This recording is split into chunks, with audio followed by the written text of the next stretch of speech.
നമുക്ക് new year തീമിലൊരു journal ചെയ്യാം. And എപ്പോഴത്തെയും പോലെ ഇതിന്റെ ഒറിജിനൽ ആൻഡ് ASMR ഓപ്ഷൻ വീഡിയോയും ഉണ്ട്. അപ്പോൾ അത് കാണാൻ ഇഷ്ടമുള്ള ആൾക്കാർ അത് കാണണേ. ന്യൂ ഇയർ തീമിന്റെ ജേണൽ ഇന്നാണോ പോസ്റ്റ് ചെയ്യുന്നേ എന്നൊക്കെ ചോദിച്ചാൽ ജാനുവരി 1 തന്നെ ന്യൂ ഇയർ സെലിബ്രേറ്റ് ചെയ്യണമെന്നൊന്നും ഇല്ല ഗൈസ്. ഇൻഫാക്ട് ഇന്ന് സെലിബ്രേറ്റ് ചെയ്യാം, നാളെ സെലിബ്രേറ്റ് ചെയ്യാൻ വേണം, ഈ മാസം മൊത്തം സെലിബ്രേറ്റ് ചെയ്യാം. എന്തൊക്കെ പറഞ്ഞാലും നമ്മുടെ സൂര്യന്റെ ചുറ്റും നമ്മളൊന്ന് മൊത്തത്തിൽ കറങ്ങി വന്നതല്ലേ.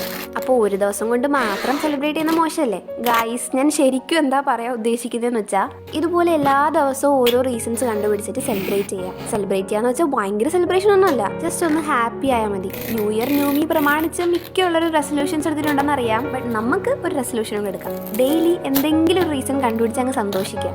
വലിയ റീസൺസ് ഒന്നും വേണ്ട. വൈകുന്നേരം ആകുമ്പോൾ ഈ ബാക്കി കാര്യങ്ങളൊക്കെ ആലോചിക്കുന്നതിൻ്റെ ഇടയിൽ ഒരു മിനിറ്റ് പോസ് ചെയ്തിട്ടൊന്ന് ആകാശം നോക്കിയാൽ തന്നെ അടിപൊളി സൺസെറ്റ് കാണാൻ പറ്റും. അതും ഓരോ ദിവസം ഡിഫറെന്റ് ആയിട്ട്. രാവിലെ നേരത്തെ എണീക്കുന്നവരാണെങ്കിൽ സൺറൈസും കണ്ടു നോക്ക്. ഇത് രണ്ടും കാണാൻ പറ്റിയില്ലെങ്കിലും രാത്രി ആകാശത്ത് നോക്കിയാൽ മൂണിനെയും സ്റ്റാർസിനെയും കാണാം. ചുരുക്കി പറഞ്ഞാൽ നേച്ചറിന്റെ പ്രീമിയം വേർഷൻ അൺലോക്ക് ചെയ്ത പോലെയാണ്. പണ്ട് മുതലേ അങ്ങനെയാണ്, നമ്മൾ ശ്രദ്ധിക്കാത്തോണ്ടായിരുന്നു. പിന്നെ റെസൊല്യൂഷൻസിന്റെ കൂട്ടത്തിൽ ആർക്കെങ്കിലും ആദ്യമായിട്ട് ജേർണലിംഗ് ചെയ്യണമെന്നോ, ജേർണലിംഗ് ചെയ്യുന്ന രീതി മെച്ചപ്പെടുത്തണമെന്നോ, അല്ലെങ്കിൽ ഇത്രയും നാളത്തെ കാട്ടി കുറച്ചും കൂടെ ആർക്കെങ്കിലും ചെയ്യണമെന്നുണ്ടെങ്കിൽ കമന്റ്സിൽ പറയണേ. ഈ സാറ്റർഡേ ഞാൻ ജേർണൽ വിത്ത് മീന്റെ ഒരു ലോങ് വീഡിയോ പോസ്റ്റ് ചെയ്യുന്നുണ്ട്. ടൈറ്റിൽ പോലെ തന്നെ ലിറ്ററലി ജേർണൽ വിത്ത് മീ ആണ്. അതിൽ ഞാൻ പല ടൈപ്പ് ജേർണൽസിനെ പറ്റിയും ഞാൻ ഏതൊക്കെ ഈ വർഷം മുതൽ ചെയ്തു തുടങ്ങുമെന്നും ഞാൻ അതൊക്കെ പ്രിപ്പയറും ഡെക്കറേറ്റ് ചെയ്യുന്ന വീഡിയോയാണ്. അപ്പോൾ സാറ്റർഡേ രാവിലെ നമുക്ക് എല്ലാവർക്കും നമ്മുടെ ജേർണൽ ബുക്സും എടുത്ത് കുടിക്കാൻ എന്തെങ്കിലും പിന്നെ സ്നാക്സ് ഒക്കെ എടുത്തിട്ട് നമുക്ക് ഒത്തിരുന്ന് ജേർണൽ ചെയ്യാം. അപ്പോൾ ഇന്നത്തെ ജേർണലിംഗ് നിങ്ങൾക്ക് എല്ലാവർക്കും ഇഷ്ടപ്പെട്ടിട്ടുണ്ടെങ്കിൽ ലൈക്കും സബ്സ്ക്രൈബും മറക്കണ്ട.